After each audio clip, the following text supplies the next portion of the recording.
আগামী 18 অক্টোবর শনিবার অনুষ্ঠিতব্য ঐতিহ্যবাহী শ্রীনগর বাজার ব্যবসায়ী কমিটি নির্বাচনে সভাপতি পদে আলহাজ মহিউদ্দিন তালুকদার এবং সাধারণ সম্পাদক পদে জয়নাল আবেদীন মৃধা জেমস নির্বাচনী ইস্তেহার ঘোষণা করেছেন।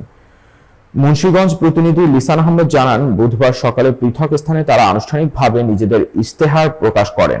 ইস্তেহারে বাজারের উন্নয়ন ও নিরাপত্তা নিয়ে নানা প্রতিশ্রুতি দেওয়া হয়। এর মধ্যে ছিল বাজার পরিষ্কার পরিচ্ছন্নতা রক্ষা, ড্রেনেজ ও পানি নিষ্কাশনের ব্যবস্থার উন্নয়ন, বিশুদ্ধ পানির ব্যবস্থা ও স্বাস্থ্যসম্মত স্যানিটেশন নিশ্চিত করা। এছাড়া সিসিটিভি ক্যামেরা স্থাপন, দক্ষ নৈশ প্রহরী নিয়োগ এবং প্রশাসনের সঙ্গে সমন্বয় রেখে বাজারে আইন শৃঙ্খলা রক্ষা করার অঙ্গীকার ব্যক্ত করেন প্রার্থীরা।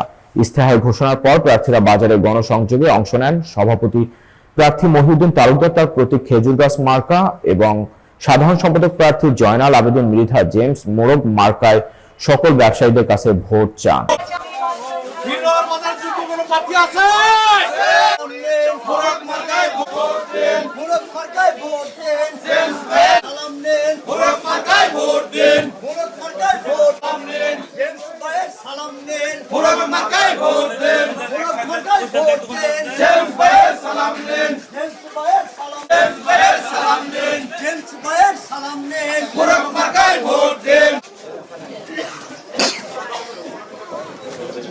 জেমস ভাই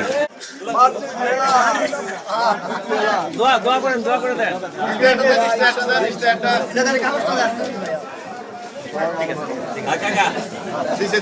দিছে